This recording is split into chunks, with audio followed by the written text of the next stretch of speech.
திவ்ய இயேசுவே, உம்மை ஆராதித்து வணங்கி உமக்கு நன்றி அறிந்த தோத்திரம் செலுத்துகிறோம். அதே என்றால் உமது பாரமான உலகத்தை மீட்டு ரட்சித்தி. இயேசு தீர்ப்பிடப்படுகிறார். மற்றவர்களை கண்டனம் செய்யாதீர்கள், அப்போதுதான் நீங்களும் கண்டனத்துக்கு ஆளாக மாட்டீர்கள். ஏனென்றால் ஒரு போராளியின் வெற்றியானது அவன் தோல்வியிலிருந்து தான் பரிணமிக்கிறது. எனவேதான் தோல்விகளை வெற்றியின் முதல் படி என்பார்கள். இயேசுவுக்கும் அப்படித்தான்.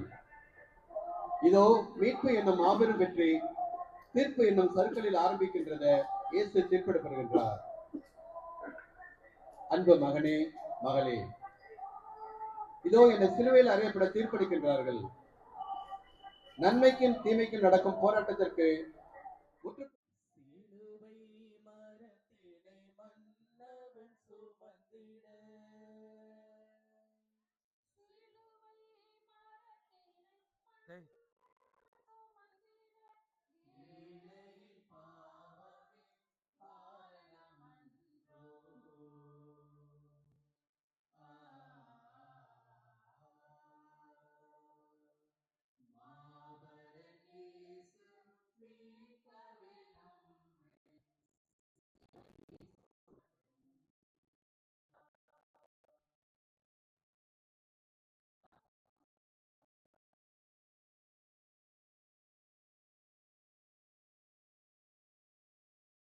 இயேசுவின் மேல் ஒரு சுமை.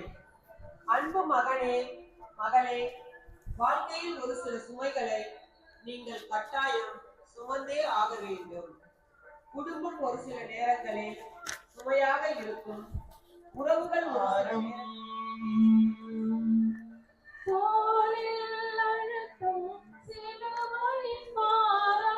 நீலத்தில் விழுந்தார் முதல் முறையாக செந்நீர் விழுந்திடும் முன்னே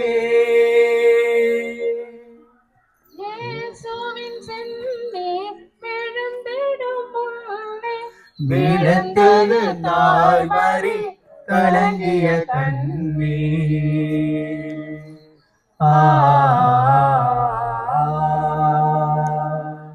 மாபரன் இயேசு பயணத்தின் துயரினை பகிர்ந்திட, பயணத்தின் துயரினை பகிர்ந்திட அயலான் சீமோ முன்வருகின்றார்.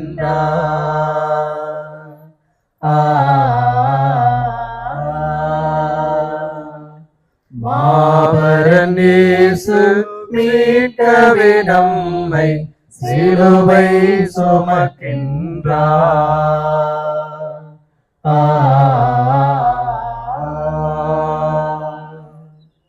முகத்தை வெரோனிகா துடைத்தார்.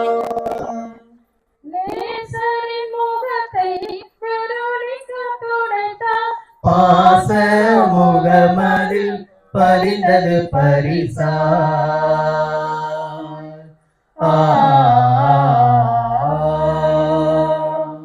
மாபரன் இயேசு மீட்கவே நம்மை சிலுவை சுமக்கின்றார். பயணம் கலப்பினை தந்திட,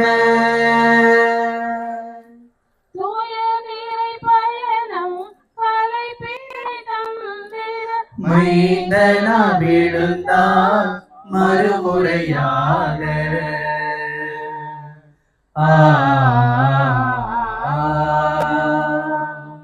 மாபரன் இயேசு மீட்கவே நம்மை சிலுவை சுமக்கின்றார்.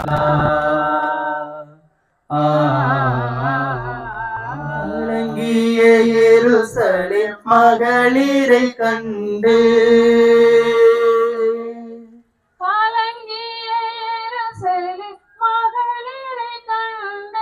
மாண்புடன் நடந்திட ஆறுதல் சொன்னார்.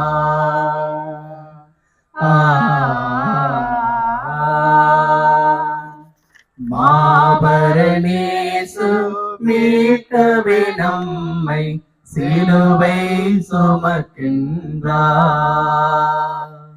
ஆ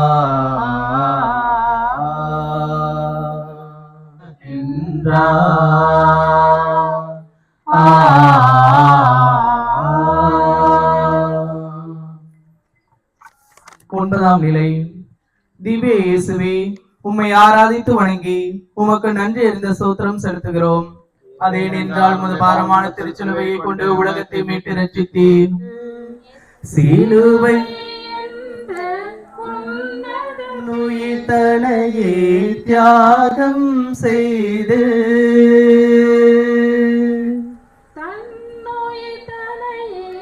தியாகம் செய்து சூரனும் மரித்தார் சிலுவையில் அன்றோ.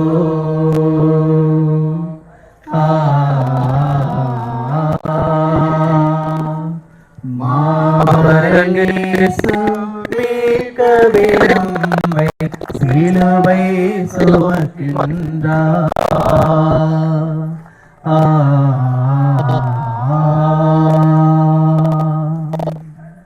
அனைவரும் முழந்தாளிடுவோம். நொந்தழுதாளே வியாகுல தாய்மரி,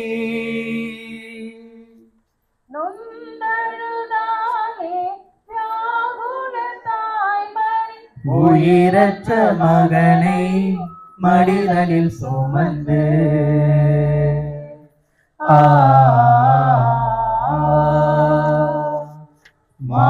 மாபரநேசு மீட்கவே நம்மை சிலுவை சுமக்கின்றார்.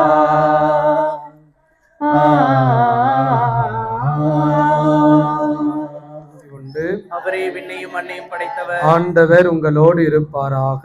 ஆன்மாவோடும் இருப்பாராக. எல்லாம் வல்ல இறைவன் தந்தை, மகன், தூய ஆவியார் தவக்காலத்தின் 4வது சிலுவை பாதைகளில் இயேசுவோடு பயணித்து நமது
ஆலயத்தில் நாம் நுழைகையிலே பொது நினைவுகள் எழுகின்றன. அந்த நினைவுகளின் புது வருகையிலே நம் நெஞ்சங்கள் நிறைகின்றன. ஆலயத்தில் நாம் நுழைகையிலே பொது நினைவுகள் எழுகின்றன. மகனை பலி கொடுத்த ஆபிரகாம் இங்கே தெரிகின்றார். அன்பான மகனை பலி கொடுத்த ஆபிரகாம் இங்கே தெரிகின்றார். பிரியமான சகோதர சகோதரிகளே, 4வது வெள்ளிக்கிழமை சிலுவை பாதையில் பங்கெடுத்து முடித்துவிட்டு நற்கருணை ஆண்டவருடைய பிரசன்னத்திலும் அமர்ந்து திருப்பலியிலே நாம் பங்கெடுத்து கொண்டிருக்கிறோம். ஒரு முறை ஒரு ஊரிலே ஒரு நல்ல குடும்பம் கணவன், மனைவி, 2 பிள்ளைகள். அந்த மனைவி படித்திருந்ததன் காரணமாக இன்னும் அதிகம் படிக்க வைக்க வேண்டும் என்று கணவன் விரும்புகிறார். எனவே தனது மனைவியை நல்ல ஒரு கல்லூரியிலே சேர்த்து படிக்க வைக்கிறார். ஆனால் மனைவிக்கு கல்லூரியிலே சென்று படிப்பதை விட தனது 2 குழந்தைகளையும் அன்பு செய்து பராமரித்து பாதுகாத்து வளர்த்து எடுப்பதிலே மிகுந்த ஆர்வம் கொண்டிருந்தவர். இப்படி கணவனுடைய விருப்பத்திற்கேற்ப தனது கல்லூரி படிப்பையும் அவர் முடித்திருந்தார். முடித்த கையோடு அவருக்கு வேறொரு நல்ல கம்பெனியிலே வேலை தருவதாகவும் அவருக்கு வாக்கு கொடுத்தார். இவரும் வேலைக்கு வருவதாகவும் ஒப்பு கொடுக்கிறார். ஆனால் வேலையிலே சென்று அந்த வேலையை சந்திப்பதற்கு முன்பாக அவருக்கு உடல்நலக்குறைவு ஏற்படுகிறது. மருத்துவமனைக்கு அழைத்து செல்லப்படுகிறார். மருத்துவமனையிலே பரிசோதனைகள் மேற்கொள்ளப்படுகின்றன. இறுதியாக அவருக்கு புற்றுநோய் என்று கண்டறியப்படுகிறது. உடனடியாக குடும்பம் முழுவதும் உழைந்து போகிறது. என்னடா கடவுள், அதனால் இவை உமக்கு ஏற்புடையவையாக மாறி என்றும் எங்களுக்கு மீட்பளிக்க செய்வீராக. எங்கள் ஆண்டவராகிய கிறிஸ்து வழியாக உம்மை மன்றாடுகின்றோம்.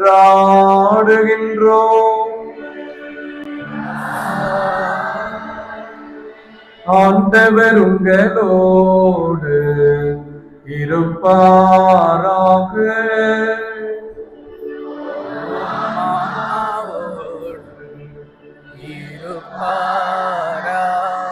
இதயங்களை மேலே எழுப்புங்கள்.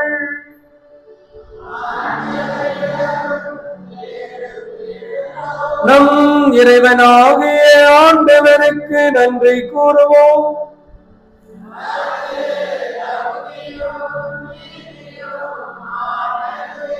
ஆண்டவரே, தூயவரான தந்தையே, என்றும் உள்ள எல்லாம் வல்ல இறைவா, என்னாலும் இவ்விடத்திலும் நாங்கள் உமக்கு நன்றி செலுத்துவது மெய்யாகவே தகுதியும் நீதியுமாகும், எங்கள் கடமையும் மீட்புக்குரிய செயலுமாகும். ஏனெனிலும் திருமகனின் மீட்பளிக்கும் பாடுகளினால் உலகம் அனைத்தும் நல்லுணர்வை பெறுகின்றது, உமது மாண்பை அறிக்கையிடுகின்றது. சிலுவையின் வியத்தகு வல்லமையினால் உலகத்தின் மீது தீர்ப்பும் சிலுவையில் அறைகின்றவரின் அதிகாரமும் விளங்குகின்றன. ஆகவே ஆண்டவரை, வானக தூதர் புனிதர் அனைவரோடும் நாங்கள் சேர்ந்து உம்மை அறிக்கையிட்டு அக்களிப்புடன் ஆர்ப்பரித்து சொல்வதாவது: துயவர் துயவர் துயவர், வான் படைகளின் கடவுளை அனைத்திற்கும் ஊற்று. ஆகவே உம்முடைய ஆவியை பொழிந்து காணிக்கைகளை தூய்மைப்படுத்த உம்மை வேண்டுகின்றோம். இவ்வாறு எங்கள் ஆண்டவர் இயேசு கிறிஸ்துவின் உடலும் இரத்தமுமாக எங்களுக்கு இவை மாறுவனவாக. அவர் பாடுபட உளம் கனிந்து தம்மை கையளித்த போது அப்பத்தை எடுத்து நன்றி செலுத்தி அதை பிட்டு தம் சீடருக்கு அழைத்து கூறியதாவது: அனைவரும் இதிலிருந்து பெற்று உண்ணுங்கள், ஏனெனில் இது உங்களுக்காக கையளிக்கப்படும் என் உடல்.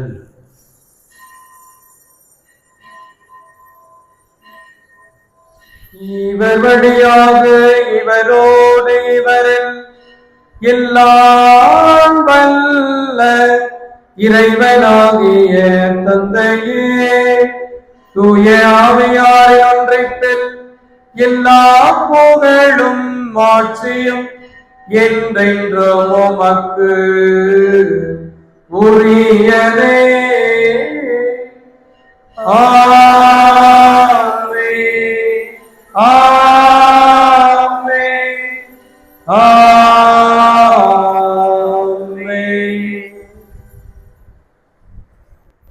இருக்கிற எங்கள் தந்தை, உமது பெயர் தூயது என போற்ற பெறுக. உமது ஆட்சி வருக. உமது திருவுளம் விண்ணுலகில் நிறைவேறுவது போல மண்ணுலகிலும் நிறைவேறுக. எங்கள் அன்றாட உணவை இன்று எங்களுக்கு தாரும். எங்களுக்கு எதிராக குற்றம் செய்வோரை நாங்கள் மன்னிப்பது போல எங்கள் குற்றங்களை மன்னியும். எங்களை சோதனைக்கு உட்படுத்தாதேயும், தீமையிலிருந்து எங்களை விடுவித்தருளும். இவரே உலகின் பாவங்களை போக்குகிறவர். செம்மறியின் விருந்திற்கு அழைக்க பெற்றோர் பேறு பெற்றோர். ஆண்டவரே, நீர் எனது இல்லத்தில் எழுந்திரட நான் தகுதியற்றவன். ஆனால் ஒரு வார்த்தை மட்டும் சொல்லி அருளும், எனது ஆன்மா நலமடையும். எழுதி நான் பாடிடுவேன் இறைவா, என் சிந்தையிலே நீ இருந்து வாழ எழுந்தருள்வாய் தலைவா, எழுந்தருள்வாய் தலைவா. செந்தமிழில் உந்தன் புகழை எழுதி நான் பாடிடுவேன் இறைவா, என் சிந்தனையில்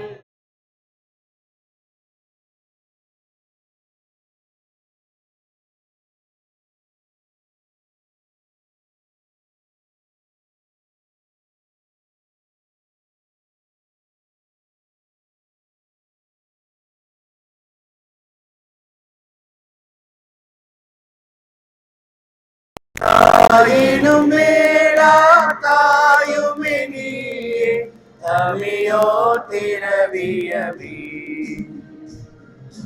அன்பிலே அன்பிலே வாதா, தங்கனமே அற்ற வாதா. அன்பிலே அன்பிலே வாதா, தன்னலமே அற்ற வாதா.